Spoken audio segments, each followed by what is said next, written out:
안녕하세요. 반갑습니다. 과학과 박하연입니다. 자, 이번 시간 저희는요, 물질의 규칙성과 화학결합 파트에서 가장 중요한 내용들을 뽑아서 살펴보려고 합니다.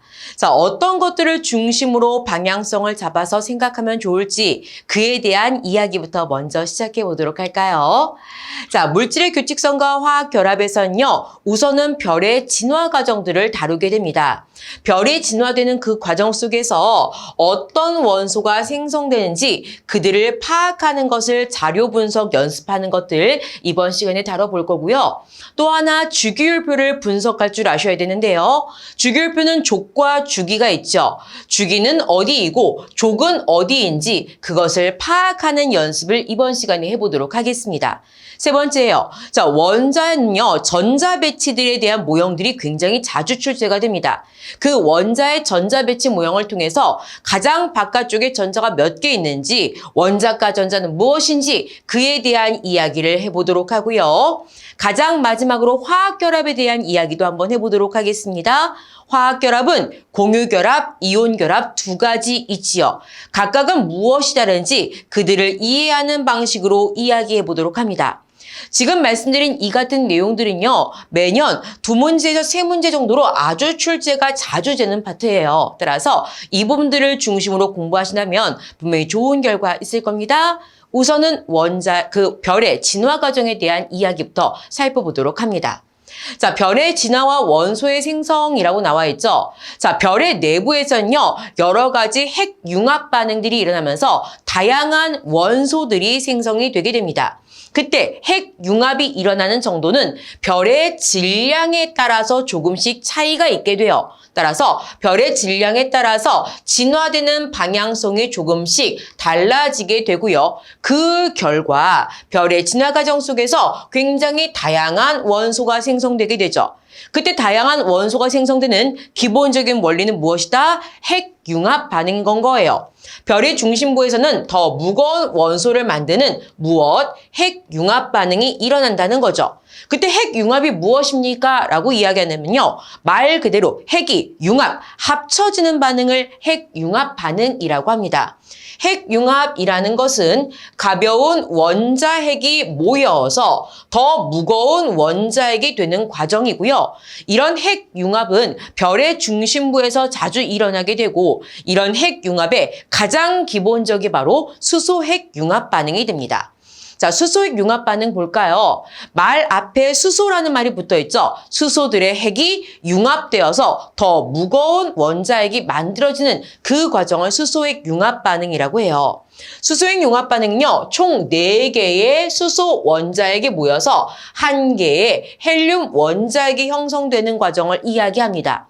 그림을 보고도 여러분들은 몇 개의 수소 원자핵이 들어갔는지 체크해 보실 수 있는데요. 보시면요, 수소 원자핵 하나, 둘, 셋, 4개 보이시죠? 총 4개의 수소 원자핵이 모여서 결과적으로 하나의 헬륨 원자핵이 되고 있습니다.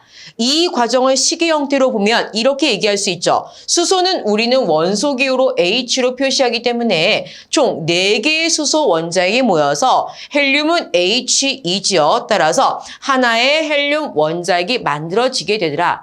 그때 이 과정에서 굉장히 큰 에너지가 나오게 되고 그래서 태양이 굉장히 뜨거운 거죠. 태양도 하나의 별이니까요.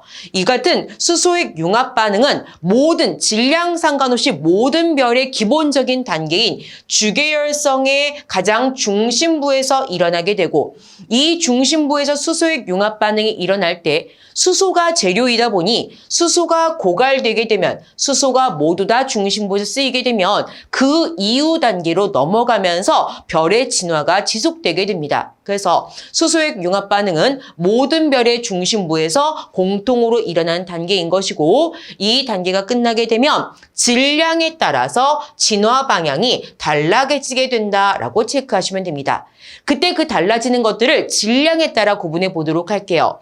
자, 지금 보여드린 이 그림들은 굉장히 중요합니다. 일단 질량이 태양 정도로 비슷한 질량이 작은 별들을 이야기해 볼게요. 태양 정도의 별은요, 질량이 크다라고 하지 않거든요. 질량이 태양 정도인 별은요, 별의 내부에서 핵 융합 반응으로 질량이 작다 보니까 굉장히 무거운 원소까지 만들어지지 못하고 탄소까지 생성됩니다. 자, 이런 그림들이 제시가 되었을 때요. 이 별의 중심부에서는 어떤 것까지 만들어집니까? 라고 물어본다면 아하, 별의 중심에선 헬륨에서 탄소까지 만들어지는 것입니다. 라고 대답하실 수 있으시면 된다는 거죠. 자, 수소핵 융합 반응으로 인해서 헬륨이 만들어질 거고요. 헬륨들의 핵 융합 반응이 더더더더 진행되면은 결과적으로 탄소까지 생성된다는 것을 그림을 통해서 판단하실 수 있으십니다. 질량이 작은 경우에는 탄소까지 만들어지고 더 이상 아주 무거운 것까지는 만들어지지 못해요. 하지만 질량이 태양보다 훨씬 크고 10배 이상인 별들의 경우는 더 무거운 원소도 만들 수 있습니다. 질량이 태양의 10배 이상으로 무거운 별의 경우는 별의 내부에서 핵 융합 반응으로 철까지 만들어질 수 있는 것이지요. 지금 그림 보시면요. 수소가 핵 융합돼서 헬륨이 되고요. 헬륨이 핵 융합돼서 탄소나 산소에서 쭉 해서 철까지 만들어지는 것을 확인하실 수 있으십니다. 그때요, 철 이후에 더 무거운 것은 별의 중심부에서 만들어지진 않아요. 철이 굉장히 안정한 원소이기 때문에 별의 내부에서는 철까지만 만들어지고요. 더 무거운 것은 굉장히 거대한 폭발인 초신성 폭발이 일어나야지 만들어지게 됩니다. 그래서 이런 그림 보시면요. 아, 질량이 태양보다 무거운 별이구나. 그리고 중심부에서 철까지 만들어졌구나. 라고 판단해 주시고요. 초신성 폭발이라는 거대한 폭발을 통해서 철보다 무거운 원소가 만들어질 수 있다. 철보다 무거운 원소는 금, 우라늄과 같은 것을 이야기합니다. 그래서 이런 무거운 원소가 어떻게 만들어지는지까지 판단해 보시면 별의 진화와 원소의 생성에 대한 큰 덩어리를 이해하신 거예요. 지금 말씀드린 이 같은 문제가 실제 기출문제로 어떻게 출제되었는지 같이 한번 살펴보실게요. 자, 보실게요.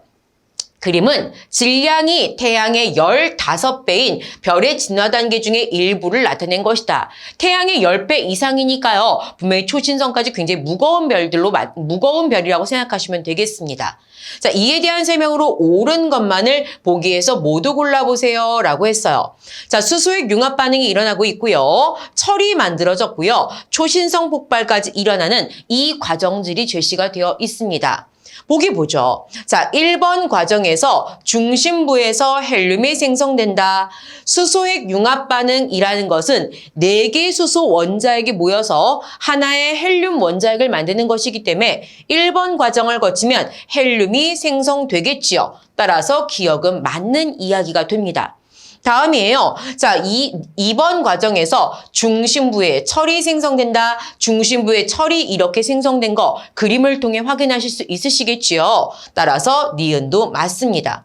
3번 과정에서 철보다 무거운 원소가 생성된다. 별의 중심부에선 철까지만 만들어지고요. 철보다 더 무거운 원소의 경우는 초신성 폭발을 통해 만들어지게 됩니다. 따라서 맞는 이야기네요. 기억, 니은, 디귿 모두 다 맞습니다. 정답은 몇 번이에요? 정답은 4번이다. 이렇게 체크해 주시면서 별의 중심부에서 어떤 원소가 만들어지는지에 대한 이해를 해보시면 되겠습니다. 자, 이제 주기율표에 대한 생각을 해보도록 하겠습니다. 자, 현대의 주기율표는요, 원소들을 원자 번호 순서로 배열해서 우리는 이해를 하게 됩니다. 자, 주기율표를 배열하는 그 순서는요, 원자 번호 순서라는 걸 알고 계셔야 돼요. 따라서 원자 번호 순서들을 쭉 나열을 하다 보니까 뒤쪽으로 갈수록 우리는 원자 번호가 클 것이다 라는 생각도 하실 수 있으시겠죠. 현재 우리가 사용하고 있는 현대의 주기율표는 원소들을 원자 번호 순서대로 배열한 것이다. 그때 쭉 길게 나열하지 않고요. 배열을 하다가 성질이 비슷한 원소가 나오면요. 그들은 같은 세로줄에 놓도록 약속합니다. 따라서 쭉 배열을 하다가 화학적으로 성질이 비슷하다면 비슷하면 같은 세로줄에 놓여야지. 같은 세로줄에 오도록 배열을 한 것. 그것이 현대의 주기율표인 거예요. 따라서 가로줄과 세로줄 중에 같은 세로줄에 놓였다면 화학적 성질이 비슷할 것이다 라고 얘기하고요. 우리는 세로줄을 족이라고 얘기하기 때문에 같은 족에 놓인 원소들은 화학적 성질이 비슷할 것이다 라고도 생각할 수 있는 것이죠. 자, 족과 주기에 대한 얘기 해볼까요? 자, 주기라는 것이 있고요. 족이라는 것이 있습니다. 방금 얘기했지만 족이라는 것은 세로줄을 이야기하고요. 같은 족에 놓이면요. 화학적 성질이 비슷하겠지요. 그때 족이라는 건 1족부터 총 18개, 18족까지 있습니다. 그리고 주기라는 것은요. 가로줄을 이야기하는 것으로서 총 7개, 1주기부터 7주기까지 있다는 것을 알 수 있죠. 그때 이런 주기와 족을요. 실질적인 주기율표에 빗대어서 한번 이야기해 볼까요? 자, 이것이 바로요. 현대의 주기율표입니다. 굉장히 복잡하게 느껴지시죠? 자, 이것은 뭐 세부적으로 보실 건 없으시고요. 어떤 것이 가로줄이고 어떤 것이 세로줄인지 판단하시고요. 1부터 7주기까지 있고 1쪽부터 18쪽까지 있다던데 정말 그렇구나 라고 판단하시면 되겠습니다.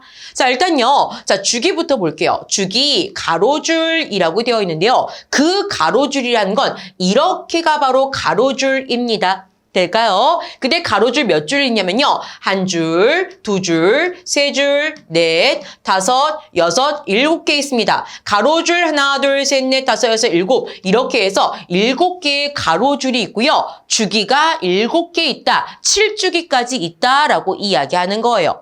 세로줄은요. 이렇게 셉니다. 이렇게가 바로 세로줄로서 이게 족인 건 거예요. 따라서 이만큼은 1족이고요. 2족이고요. 3족, 4족 이렇게 세게 되는 거죠. 그래서 총 18개, 18족까지 있습니다.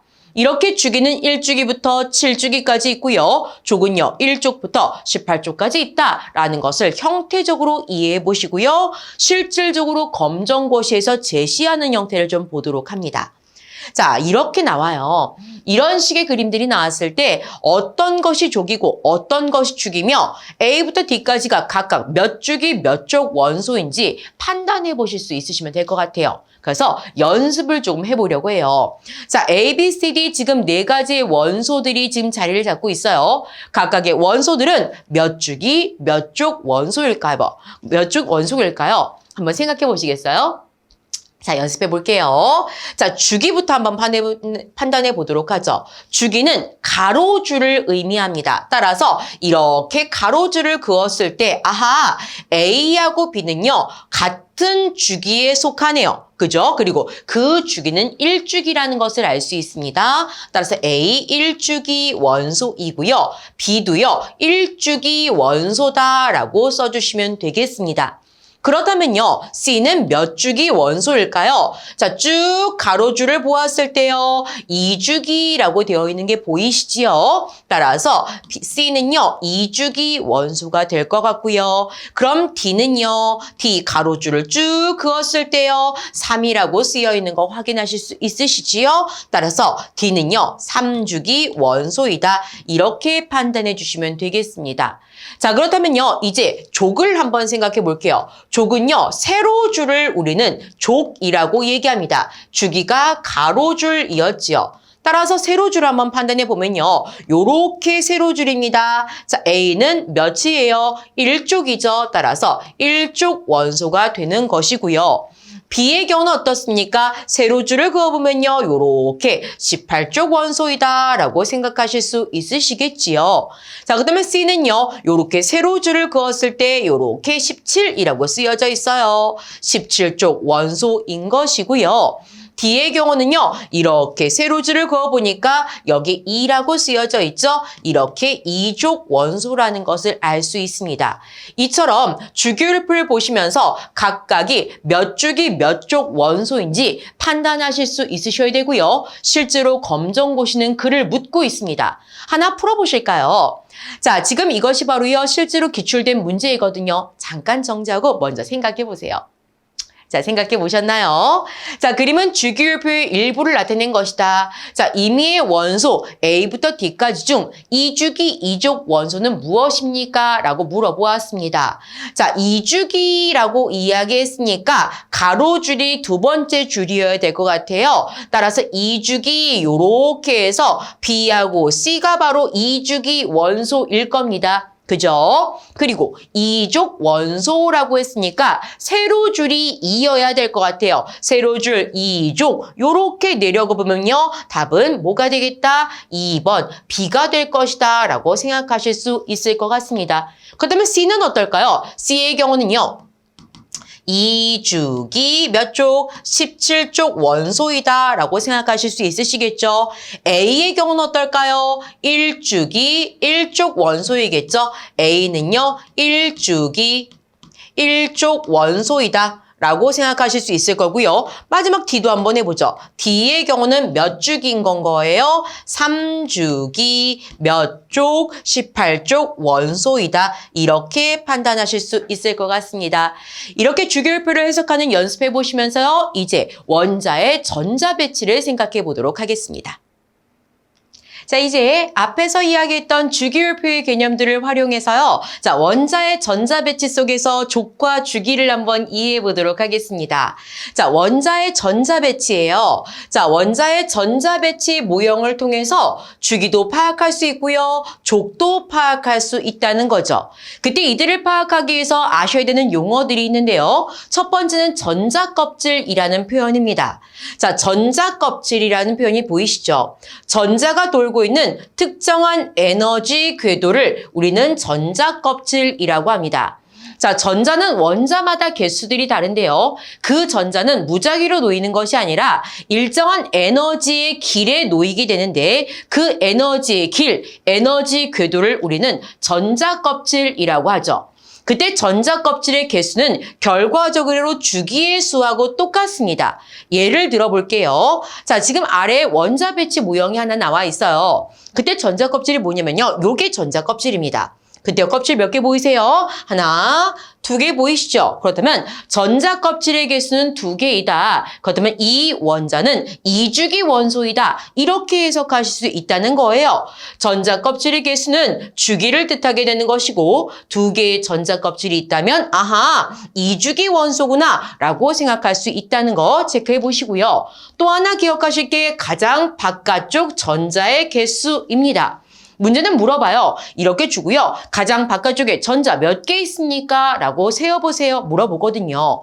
가장 바깥쪽 전자라는 건 원자를 전자 배치했을 때 가장 바깥쪽 전자 껍질에 들어있는 전자의 개수를 우리는 가장 바깥쪽 전자수라고 이야기합니다.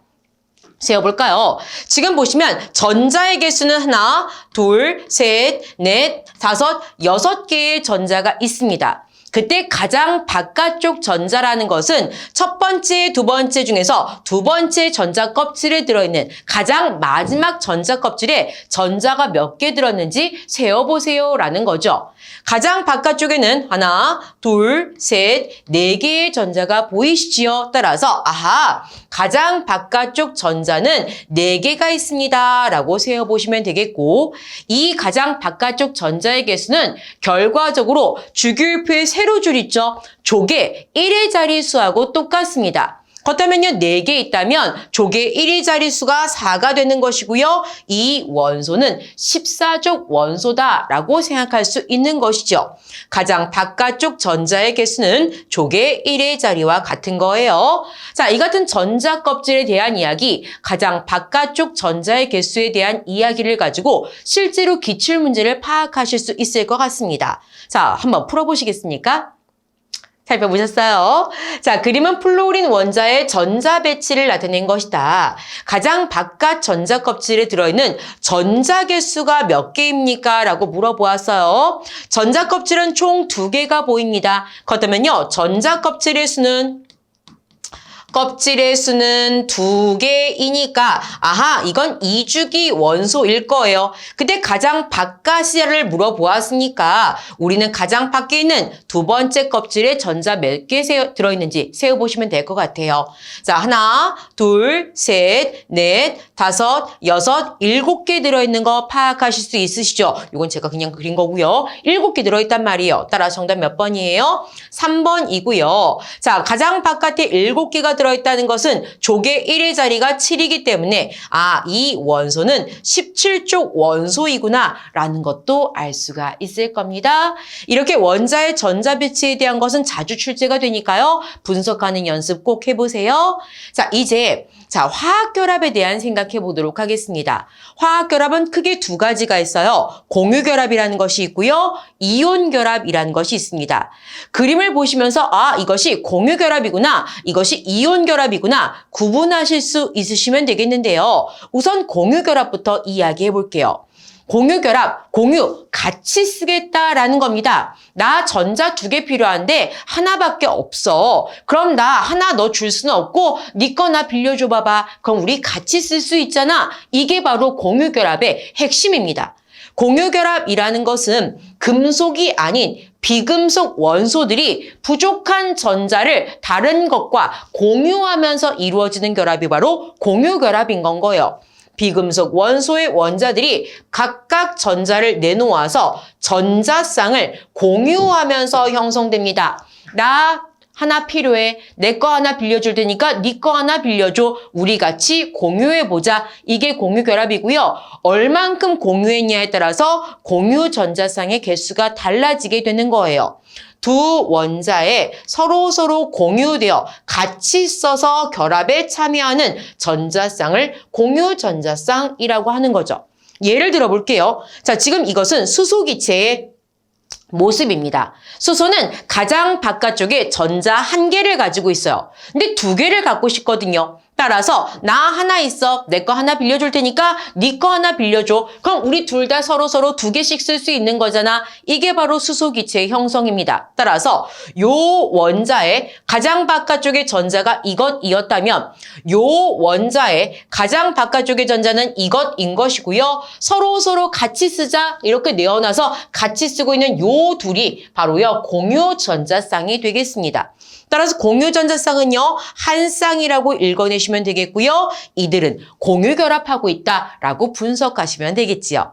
자, 이렇게 전자쌍을 공유하는 것을 공유결합이라고 한다면 전자 내가 줄게 너 가져가 이렇게 아예 전자가 이동하는 경우도 있습니다. 이런 것을 이온결합이라고 이야기하는 거예요. 자, 금속 원소의 경우는요. 나 불필요한데 이게 없는 게 더 편할 것 같아 해서 전자를 버리려고 합니다. 전자를 잃어버리고 플러스 하나를 띠는 양이온이 되려고 하고요. 비금속 원소의 경우는 나 전자 하나만 더 있으면 편안해질 것 같은데 전자 2개만 있으면 편안해질 것 같은데 전자를 가지고 오고 싶어 합니다. 따라서 비금속 원소는 금속 원소가 내어놓은 전자를 받아들여서 음이온이 되려고 합니다. 그림 바로 보실까요? 나트륨, 난 전자를 하나를 버리는 게 더 편하네. 나는 전자 하나를 갖는 게 더 편안한데 그럼 내가 줄게 너 가져. 이렇게 아예 전자가 이동하게 된다고요. 그렇게 이동하고 나니 하나는 플러스를 띠게 되고요. 하나는 마이너스를 띠게 되면서 그들 사이에 서로 잡아당겨지는 힘이 발생하게 되는데 그를 정전기적 인력이라고 이야기해요. 그래서 양이온과 음이온들 사이에서 전기적인 힘에 의해서 끌려가다 보니까 결합을 하게 되고요. 그것을 우리는 이온결합이라고 합니다. 가장 대표적인 게 바로 염화 나트륨인 건 거예요. 나트륨은 전자를 잃어버리고 플러스 양이온이 되고요. 염소의 경우는 전자 하나를 얻어서 마이너스의 음이온이 되어서 둘이 정전기적 인력으로 결합한 게 염화 나트륨인 거죠. 이 같은 이온 결합을 통해서 이루어진 물질들은 고체일 때는 아주 세게 손을 꽉 붙잡고 있다 보니까 전기가 흐르지 않아요. 하지만 물에 녹으면 이들이 양이온과 음이온으로 나뉘어져서 쉽게 전류가 흐를 수 있는 것이 대부분의 이온 결합 물질의 특징입니다. 대부분의 이온 결합 물질은 고체일 때는 양이온과 음이온이 손을 꽉 붙잡고 있어서 전류가 잘 흐르지 않지만 물에 녹으면 이온으로 나뉘어져서 전류가 흐를 수 있는 것이 이온 결합의 특징이더라. 이 같은 화학 결합들은요, 공유결합, 이온결합 나뉘고요. 시험에선 둘이 번갈아가며 출제될 수 있습니다. 기출문제 하나 살펴보실게요. 자, 보세요. 자, 소금의 주성분인 염화 나트륨에 대한 설명으로 옳은 것만을 보기에서 모두 골라보세요. 자, 염화 나트륨이라는 것은 나트륨이 플러스 양이온 되고요. 염소가 마이너스 음이온 되면서 이온 결합을 한다라고 말씀을 드렸었지요. 따라서 공유결합 물질 아니고요. 이온 결합 물질입니다. 이온 결합 물질이더라. 더불어서 자 고체 상태에서는 그들이 손을 꽉 붙잡고 있기 때문에 전류가 잘 흐르지 않고 물에 녹으면 전류가 잘 흐른다라고 했죠. 고체가 아니라 액체로 녹았을 때, 물에 녹았을 때 전류가 잘 흐릅니다. 물에 녹으면요, 양이온과 음이온으로 나뉘어지는 것이요, 이온 결합 물질의 가장 대표적인 특징입니다. 따라서 정답은 몇 번이에요? 정답은 2번으로 체크해 보시면 될 것 같습니다. 자, 이렇게요. 자, 별의 진화 과정 속에서 어떤 원소가 생성되는지부터 해서 주기율표, 원소의 전자배치, 원자의 전자배치, 화학결합까지 다루어 보았습니다. 출제 빈도가 높은 내용들이니까요. 한 번 더 살펴보시고요. 정리해 보시면 될 것 같습니다. 여러분들의 합격을 응원하도록 하겠습니다.